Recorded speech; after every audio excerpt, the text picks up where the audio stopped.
Krishna Mahamantra. In his childhood, he would stop immediately upon hearing the holy names of Krishna and Hari. All the friendly ladies who came to see the Lord would chant the holy names, Hari Hari, as soon as the Lord would cry. He induced everyone to chant the Hare Krishna Mahamantra anywhere, and during his Poganda age, he became a serious student and also taught disciples. In this way, he used to explain the holy name of Krishna. When teaching a course in grammar, BHAKTI, and explaining the notes, Shri Chaitanya Mahaprabhu taught his disciples the words of Lord Krishna. All explanations culminated in Krishna, and his disciples would understand them very easily. Thus, his influence was wonderful. When Lord Chaitanya Mahaprabhu was a student, he asked whomever he met to chant the Hare Krishna Maha. In this way, he inundated the whole town of Navadvip with the chanting of Hare Krishna. Just prior to his youthhood, he began the Sankirtan movement. Day and night he used to dance in ecstasy with his devotees. The Sankirtan movement went on from one part of the town to another, as the Lord wandered everywhere performing kirtan. In this way he inundated the whole world by distributing love of Godhead. Chaitanya Mahaprabhu lived in the Navadvip area for 24 years, and he induced every person to chant the Hare Krishna Mahamantra and thus merge in love of Krishna. For his remaining 24 years, Shri Chaitanya Mahaprabhu after accepting the renounced order of life, stayed at Jagannath Puri with his devotees. So this is like a synopsis, right? For 6 of these 24 years in Nilachala, that is also another name for Jagannath Puri, he distributed love of Godhead by always chanting and for those who are lazy with your legs, just remind you. Okay, beginning from Cape Comorin and extending through Bengal to Vrindavan during these 6 years, he toured all of India, chanting, dancing, and distributing love of Krishna. The activities of Lord Chaitanya Mahaprabhu in his travels after he accepted sannyas are his principal pastime. His activities during his remaining 18 years are called Antya Leela, or the final portion of his life. For 6 of those 18 years, he continuously stayed in Jagannath Puri. He regularly performed kirtan, inducing all the devotees to love Krishna easily. Simply by chanting and dancing. For the remaining 12 years he stayed in Jagannath Puri. He taught everyone how to taste the transcendental mellow of ecstasy of love of Krishna by tasting it himself. Day and night, Lord Chaitanya Mahaprabhu felt separation from Krishna. Manifesting symptoms of this separation, he cried and talked very inconsistently like a madman. As Srimati Radharani talked inconsistently when she met Uddhava, so also Sri Chaitanya Mahaprabhu relished both day and such ecstatic talk in the mood of Srimati Radharani. The Lord used to read the books of Vidyapati, Jaydev, and Chandidas, relishing their songs with his confidential associates like Shri R.R. Ramananda Rai and S.D. Sardam G. Goswami. In separation from Krishna, Chaitanya Mahaprabhu relished all these ecstatic activities, and thus he fulfilled his own desires. The pastimes of Chaitanya Mahaprabhu are unlimited. How much can a small living entity elaborate about these transcendental pastimes? There's Sheshanag Ananta, personally were to make the pastimes of Lord Chaitanya into codes, even with his thousands of mouths, there is no possibility that he could find their limit. Devotees like Swarup Damodar and Murari Gupta have recorded all the principal pastimes of Chaitanya Mahaprabhu in the forms of notes after deliberate consideration. Hare Krishna. So we'll kind of end the reading there, maybe a little bit more. The point is that the Lord had many biographers, just like our Srila Prabhupada.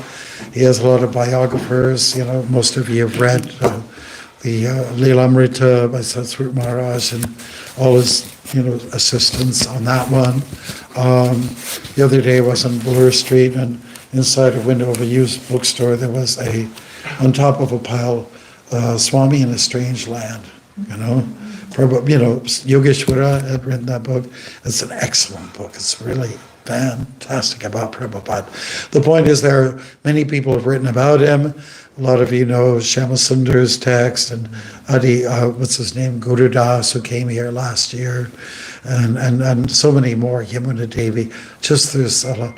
And the first woman to write anything about Prabhupada was Mahamaya. Anybody know her? She's a god sister. And the book is called Prabhupada is Coming. It's really nice.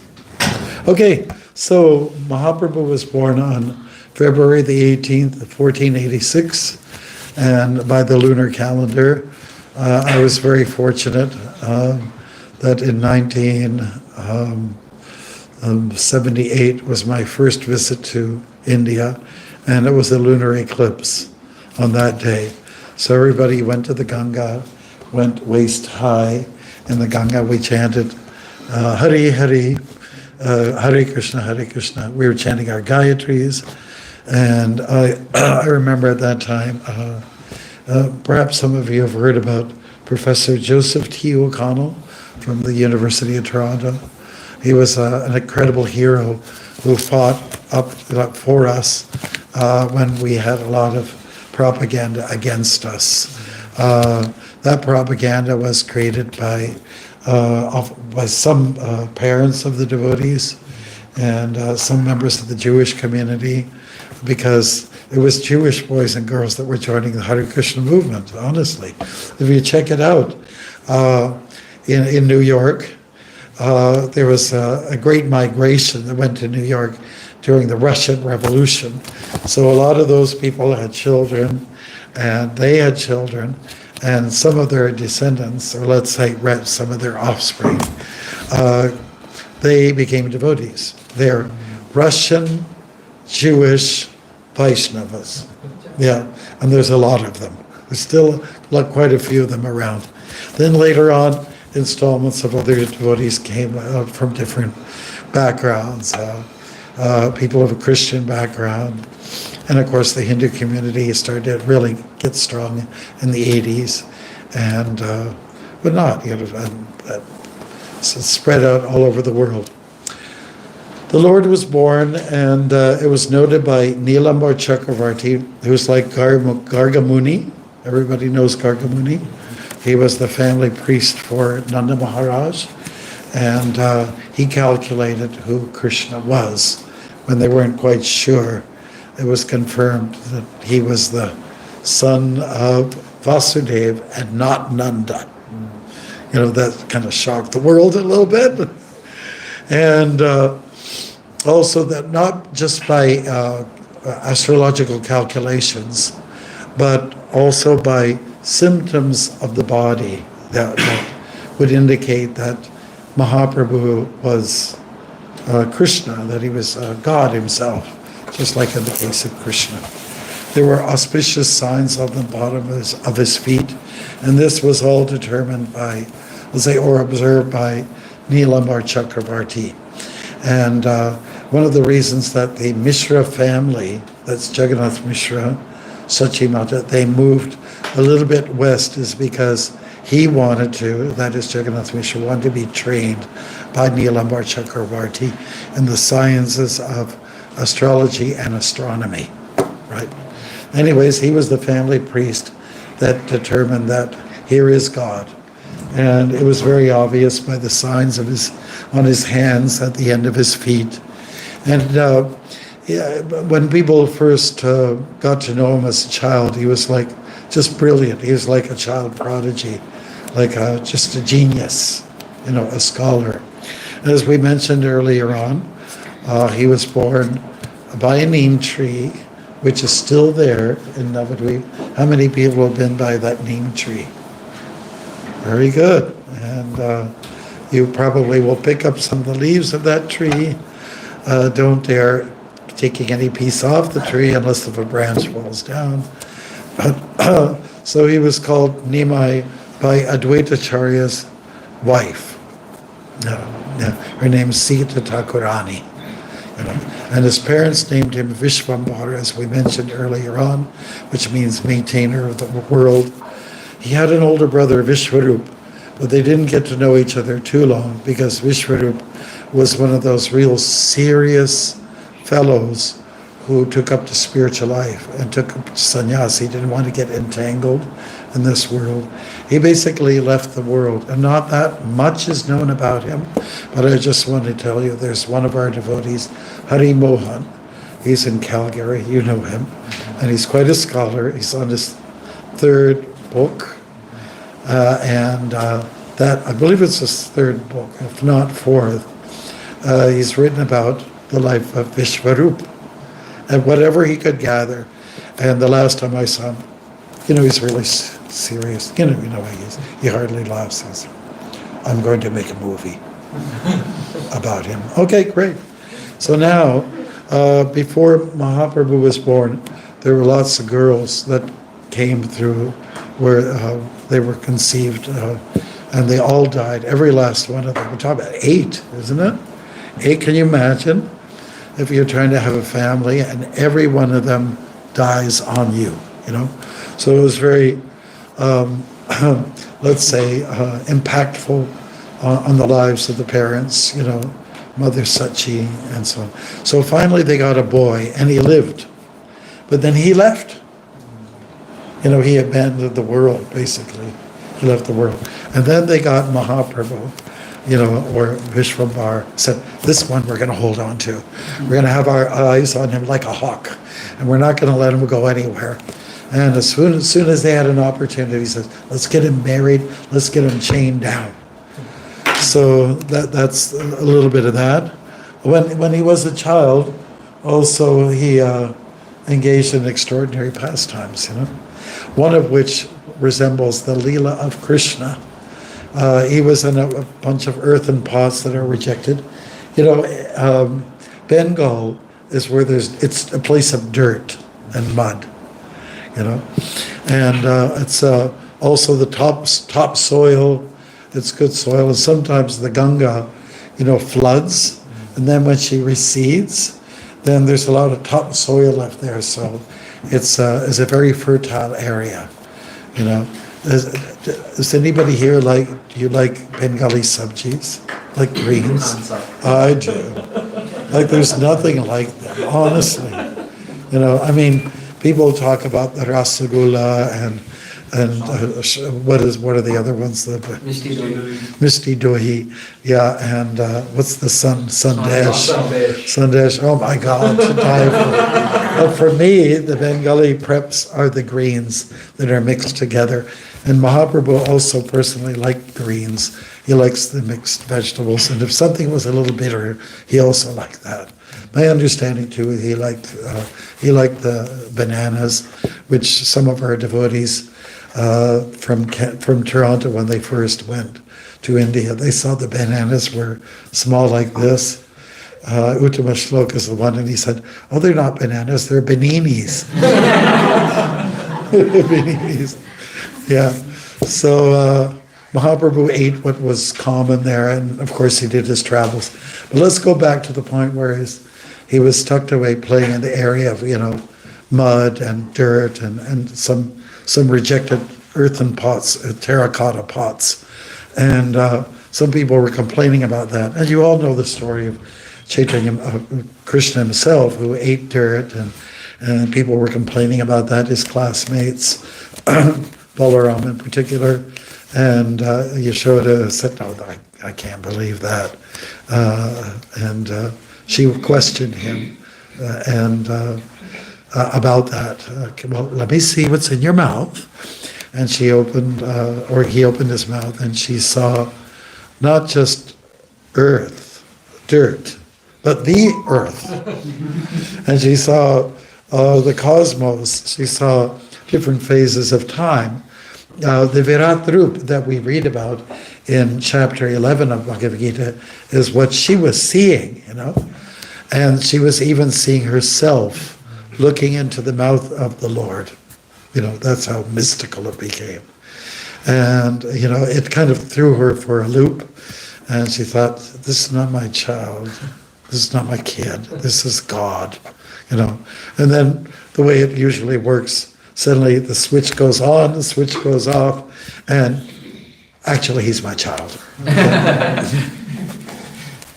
So she's in what we call like a yoga maya.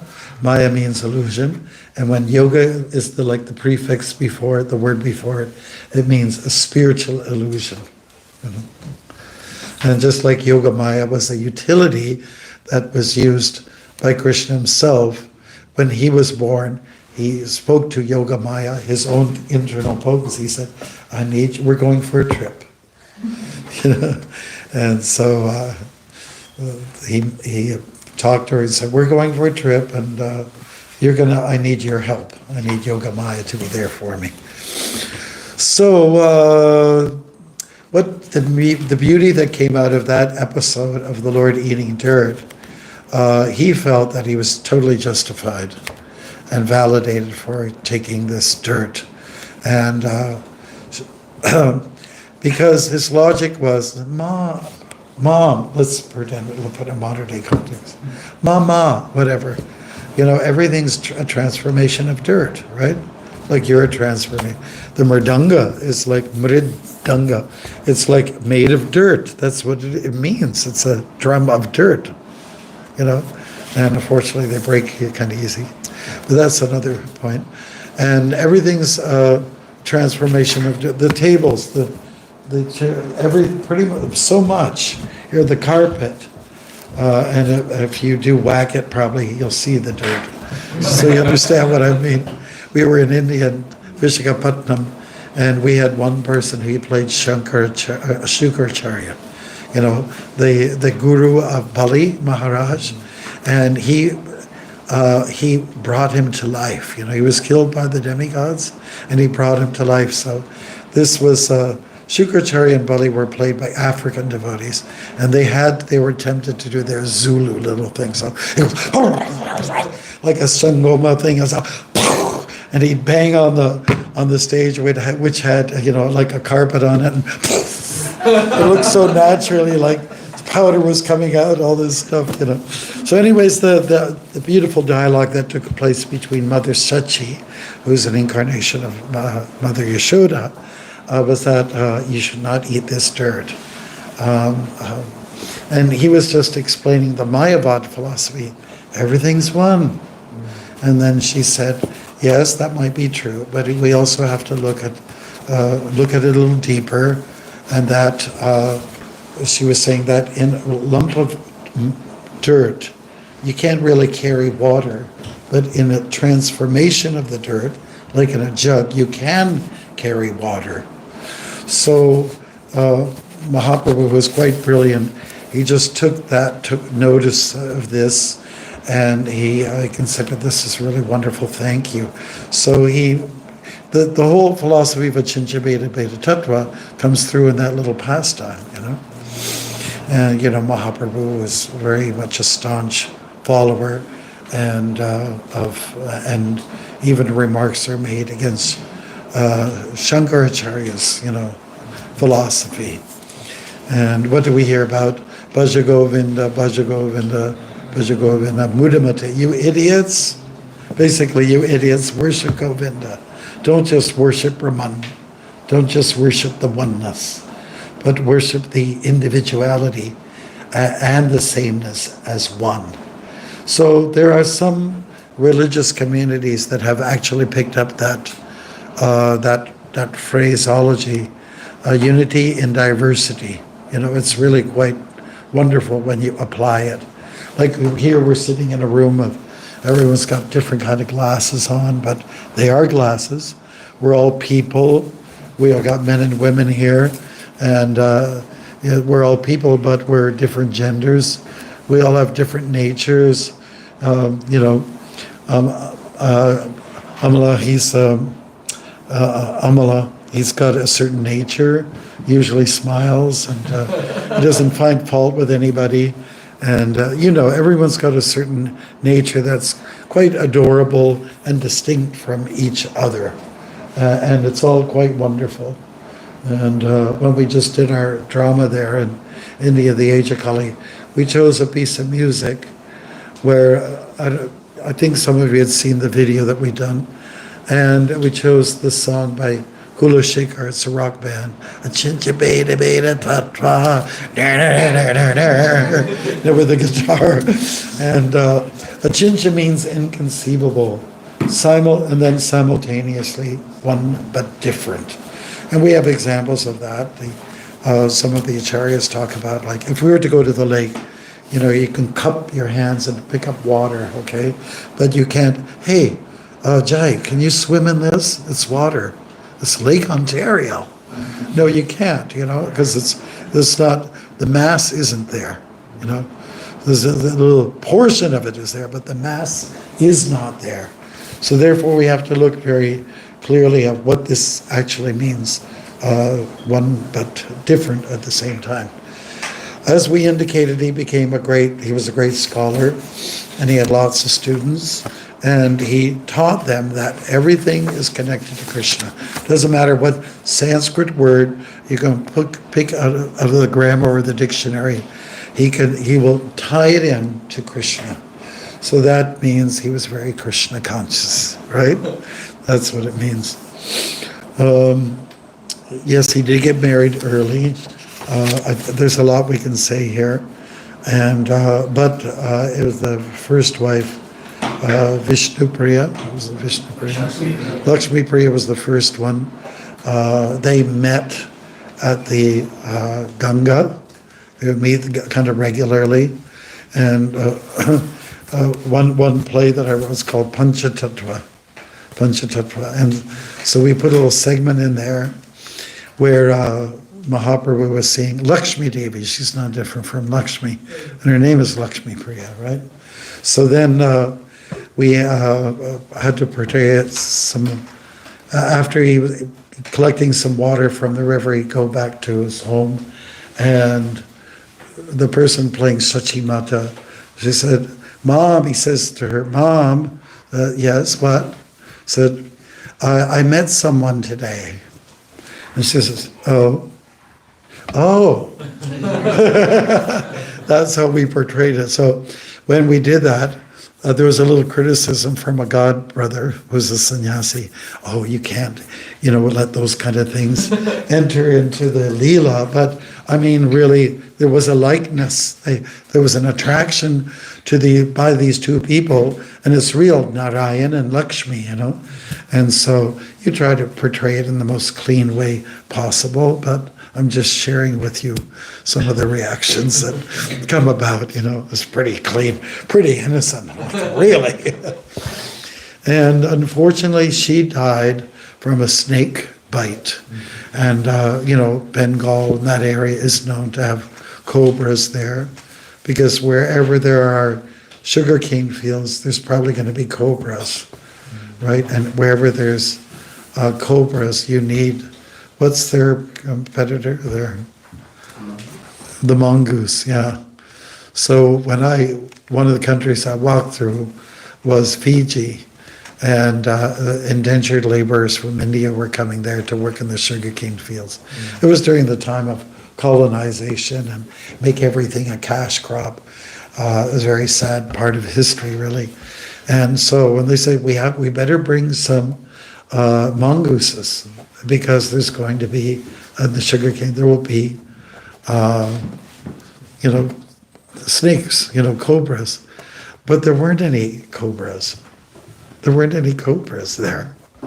And it's an island which has hardly anything. In fact, it was quite boring, I like my moose and my bears and, the odd what do you call it, Wolverine, or I like my wildlife. It's got to be, but there you can't find it, not even deer.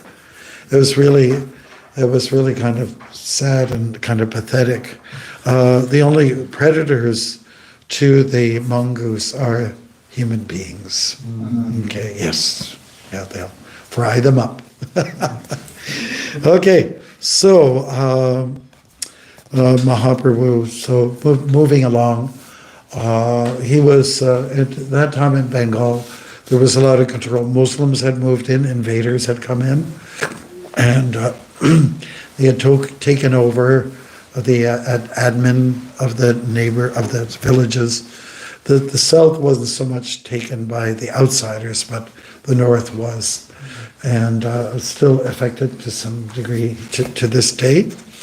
But Chaitanya Mahaprabhu, he didn't make a big issue about it in a couple of instances, like Haridas Thakur.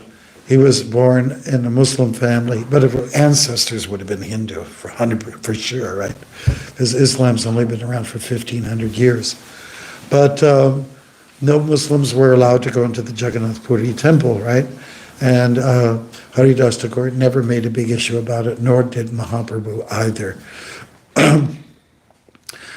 Chaitanya Mahaprabhu had a long dialogue, which you could read about here in this volume, with Chand Kazi, a Muslim leader, and he was quite kind of a scholar, and they compared notes, Hindu notes to Muslim notes, Hindu notes, like that. And even Chaitanya Mahaprabhu kept saying, well, we Hindus do this, you Muslims do that, Mm-hmm. And the conversation is really interesting, especially to do with meat eating, And Mahaprabhu challenged him, Chand Kazi, who was good friends with Nilambar Chakravarti and had some connection there. And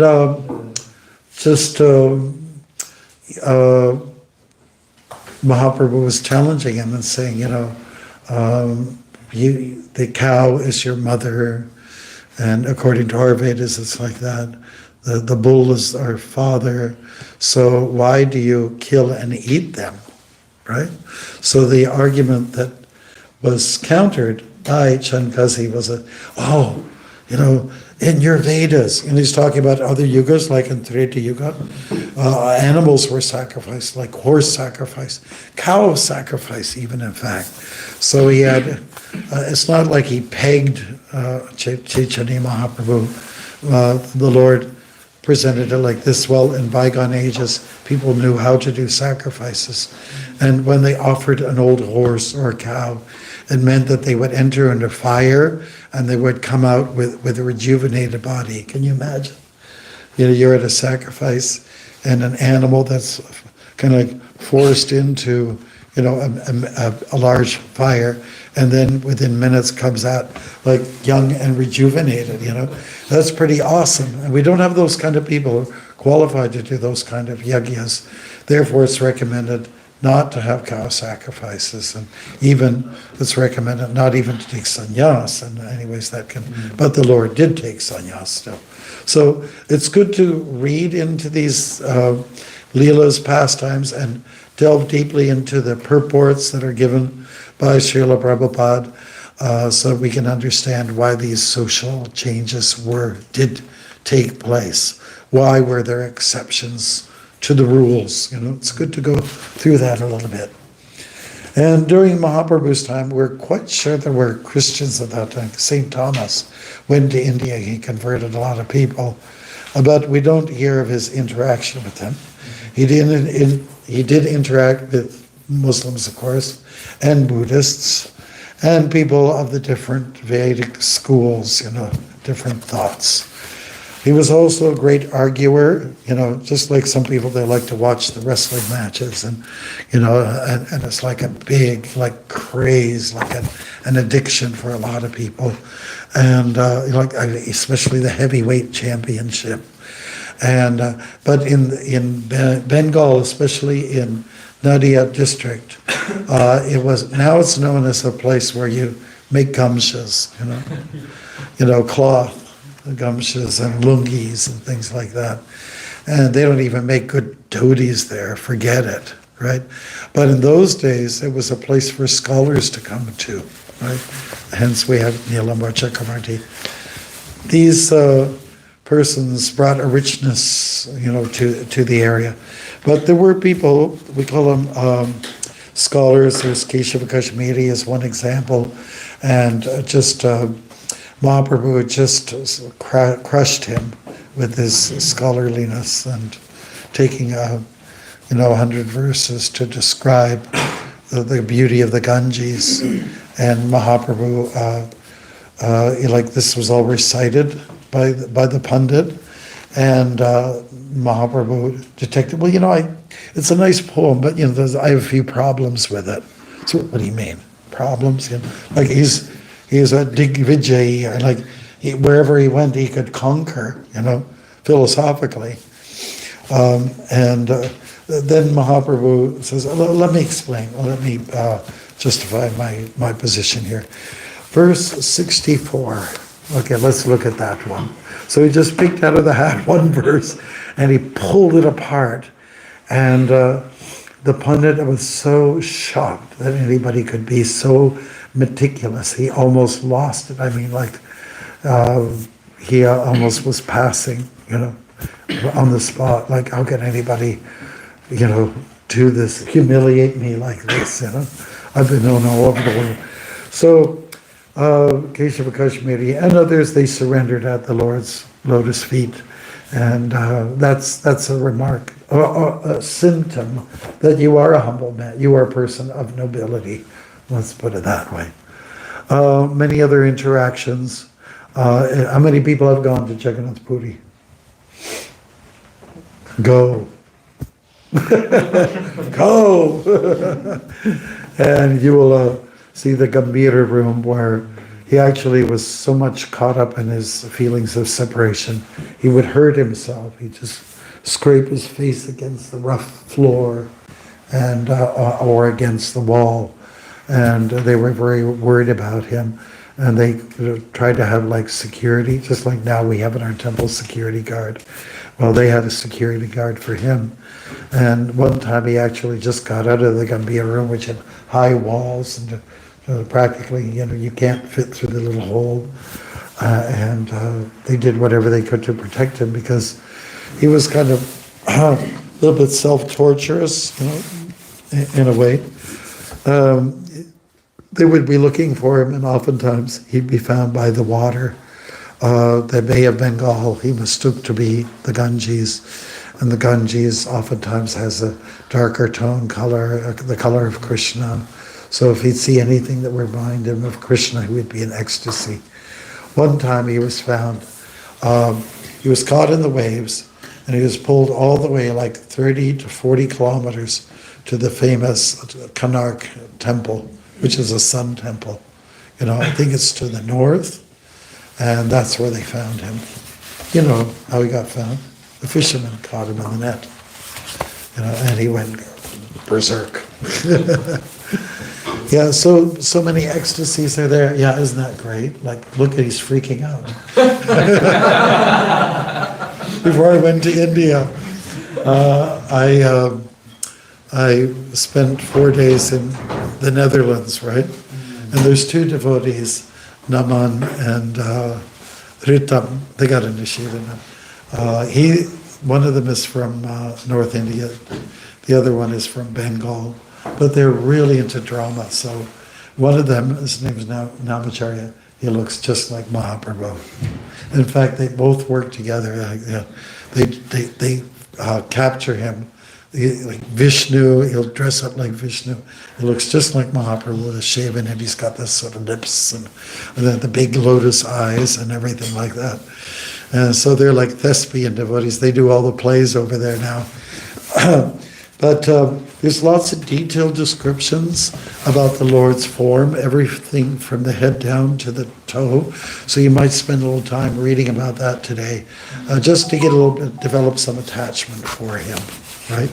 And I'll just confess one of my favorite art pieces of all time was that limited edition print, which we have at the door at the entrance.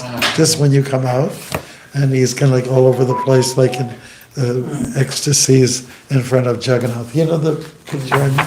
And that was done by a Spanish devotee down there in Miami, and it's very it's limited edition print.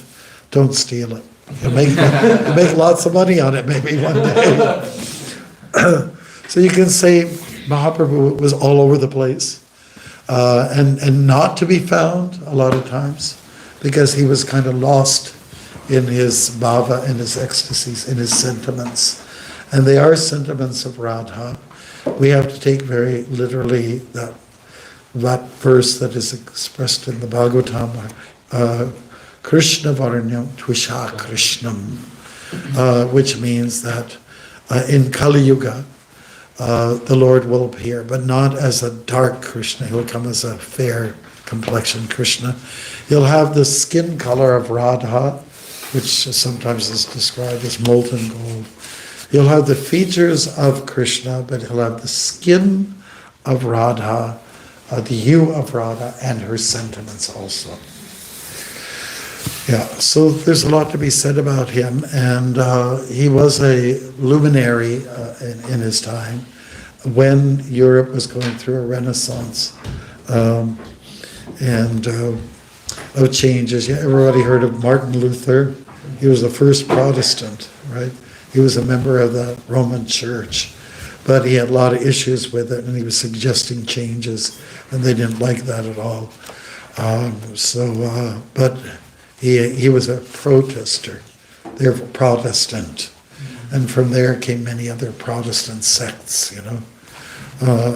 So many, the Quakers, and the first people from Europe that came to land in the New World. Like the Boston area and all that, Plymouth Rock, they were a bunch of Protestants. They were discriminated against, and they were pretty much in exile. They had to leave. So they went to the New World and started, a new civilization. And, Quaker Oats, have you ever seen the guy with the hats like that? That's a Protestant group, so there's a lot. In one sense, Chaitanya Mahaprabhu was also a Protestant. He was opposing what the Brahmins were doing at the time, very tantric, very involved in sort of darker arts, and not taking seriously to the practices of pure bhakti. So we credit Mahaprabhu for many things, the philosophy of Achincha Veda Veda Tattva, making a big deal about chanting Hare Krishna, and also taking a non-violent approach against the Chankazi. They didn't come with bullets like if it was a transfer to America. I'm making a big point now here about how Canada doesn't get into guns like America does. So no, even if they didn't even have muskets in those days, but they did have torches, and they did have loud voices. And they went to Chankazi's house. They messed up his garden a little bit, but they were kind of serious that no one should stop the kirtan. So maybe when we're at Eaton Center, we can reflect a little bit on the pastime that Mahaprabhu did this. He encouraged his followers to engage in public kirtan. And when there was a disruption by the Chankazi, who broke one of the mridungas, he raised an objection. And so he started the civil disobedience movement, which Gandhi, 400 years later, applied somehow. Took a social stance like that. Let's go at a peaceful demonstration. So anyways, we're at a point where we didn't have really much period for your questions and answers, but it's a little bit of a synopsis. And there's a lot more to be said about Mahaprabhu. I don't think you can, put any restriction. You can't box him in. Like he did, they tried to do that with the Gambhira room, but they couldn't. He got out. He's magical. My first Back to Godhead magazine was an image of Mahaprabhu in the Jharikand forest. And there was an elephant and deer and tigers, and they were all kind of, gelling. at ease with each other. And, it reminded me of like Francis of Assisi kind of figure who was very close to the animals. They all related to him. Yeah. So any questions or comments, Bruce, or anything pastime you want to share quickly? Because we have to go to invisible prashadam. Yes, go ahead. Maharaj, you were mentioning that we should read about Mahaprabhu today. Would you like to suggest something specific from Chaitanya Charitamrita or for any others? But you can take your pick. What would be advisable is to look at his birth and what leads up to his birth and his childhood pastimes. They're very endearing. Yeah. Yesterday, Nityananda was talking a little bit about, weren't you? Two main reasons why the Lord came. Am I correct about that? Two main reasons for the Lord's coming. So it was, the Lord was contemplating, what is it about Radha that she sees in me? And while he was thinking like that and trying to understand, somebody way in the background was calling his name loudly, Krishna, you got to come and help. The world's falling apart. And that plea came from Advaita Acharya, simply saying, help, H-E-L-P, help. I need somebody. Help, not just anybody. Help, I need someone. Help. Do any of you know what I'm talking about, or am I just old? The second one. It's an old Beatles song, Help. Okay, thank you. Anybody else for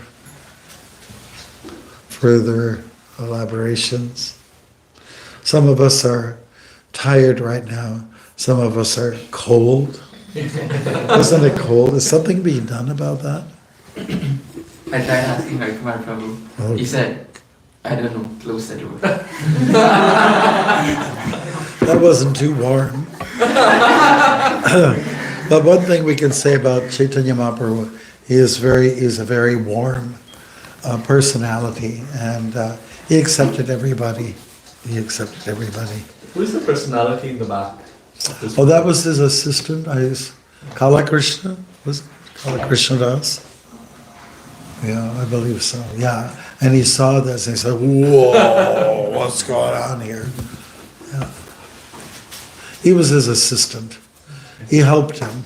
He was kind of like a secretary. He didn't have his cell phone with him, but Mahaprabhu had beads in one hand. He had to keep count of the beads, and he had a kamandalu, and sometimes the rod is described, the sannyas rod.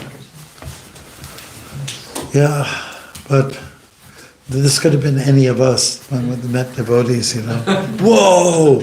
Like you'll see on because we're not very visible in Toronto. Yeah. We're not like Montreal where they're always out there. And we could be more visible. But when these high schoolers come out and say, "What's that?" We'll shock them. And we like to shock people. We have somebody in our administration, the name is Shaka. Start the shock culture. Anything? What is moonrise, by the way? 6:57. Okay, so some of you are really going to look at your watch at that time. Yeah. Which is, I was told to give a class at 6:30, from 6:30, 6:55. So after, the stampede will come. Anything else, Bruce? No? We are knowing everything. Extraordinary personality. Honest, he is. And there was in North America, there was also a lot of frustrations amongst the nations. They were fighting with each other. They're not always peace-loving people. I haven't found it anywhere. And there was a need for a change. And somebody came by the name of Hiawatha. He's kind of like a Chaitanya figure. He was just like, let's stop fighting, let's try to resolve, let's start loving. So those kind of luminaries, they pop up in history and annals of history where they come and do something. Yeah, so that's it. There's it's a very grainy production here. Yeah. So how many people think that when you do kirtan you don't need to dance? Do you have anybody here? How many people are committed to dancing during kirtan? 2 hands. 2 hands, and then your leg, the other leg. Okay, then, and why? Because, yeah. And that finishes up the party. In fact, one of our sannyasis is quite known for kirtan. They said, this happened in South Africa about 10 years ago. And they said, Maharaj, where there's dance, because we got everybody dancing, that completes the Sankirtan. It's not enough to just sit and sing. You have to dance, because that's when you're really surrendering everything, right? Your whole body. And usually I tell people, well, if somebody's standing there, Prabhu, do you see that pillar over there and that one over there? They're sufficient for holding up the building. So then they think about it a little bit. Oh yeah, okay.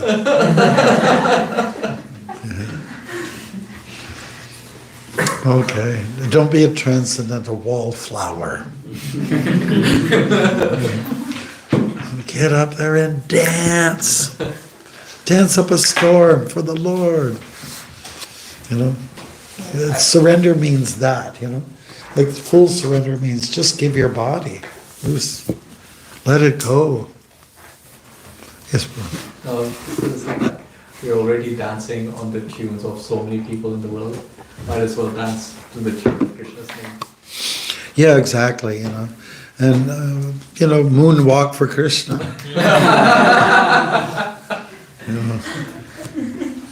There's a lot of clean dancing that goes on out there. A lot of it is kind of licentious. Today's modern dance. That when you say dance, then that's what it means in the modern day context. It means to be sexy.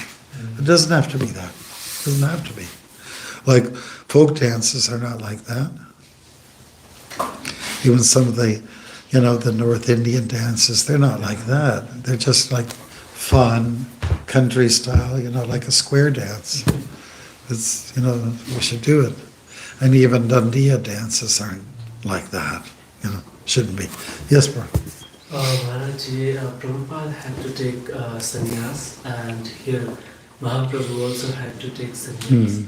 How it feels when you feel that you are prepared for this thing? Is it like you lose taste completely in the material world, or to lose the taste in material world to get completely detached, one acquires it? Well, usually it means if somebody is taking sannyas, it's not like they're eager to. Says, I won't take sannyas. Guruji Maharaj, I have to take sannyas. I said, why? Because I get the Maha plate. Or I don't want to take responsibility for my family anymore. These are like bad. In fact, when Prabhupada came here in '76, there was a case where some people lost abandoned their ordination as a sannyasi, and so there was some discussions about that. But anyways, we prescribe, like for almost everybody, when you're young, you're a brahmachari, brahmacharini. You just study as much as you can, be as brahminical as you can possibly be, and then it's recommended that in your 20s you settle down, and then you learn sacrifice. You learn how to surrender like anything to the other person and to the little bambinos that come thereafter. You learn how to serve others, right? And then, it's not very often, but it does happen on occasion that later on, late 50s, 60s, whatever, you take sannyas. if the children are, can look after the wife like that. But it's rare. It's very rare. Mahaprabhu took his sannyas when he was 24. And Sarvabhauma Bhattacharya looked at him and said, too young. He said, let me train you up. And then he started to speak from the Bhagavatam, the whole 12 cantos, and Mahaprabhu was sitting there tolerating it all. Because his explanations had a Mayavad flavor. And Sarvabhauma came to him. You've been sitting there day after day, not doing anything. And Mahaprabhu was just trying to be a little respectful. And but he indicated that your explanations are clouded. And of course this got him upset, Sarvabhauma. How could anybody dare talk to me like that? When I'm actually acting like the guru. Anyways, he had to turn around. I mean, he converted and transformed. And that's what Mahaprabhu did. He had the ability to turn people's lives around to something positive. Yeah, that's it. So he's explaining, and the Lord is sort of staring in the air. It's just, the mood is, he's off the wall. We have that painting upstairs, right? Yes. That's done by Tri Bhuvaneshwari. She's a local girl here. And she took paintings that were done by BBT artists. She made them better than what they were in the books. Yes, any other leelas you want to pull out there? Anything?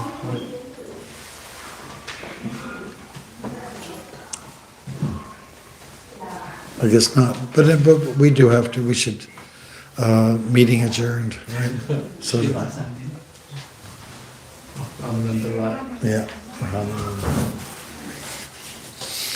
Okay, Prabhu. So let's take our right hands. Put them over here. Line it up with the nose. Take the left hand. Line it up with the nose again. Move forward. Panchakalpatarupyascha kripasindhibhyevacha patitanam bhavanebhyo Vishnavebhyo namo namaha.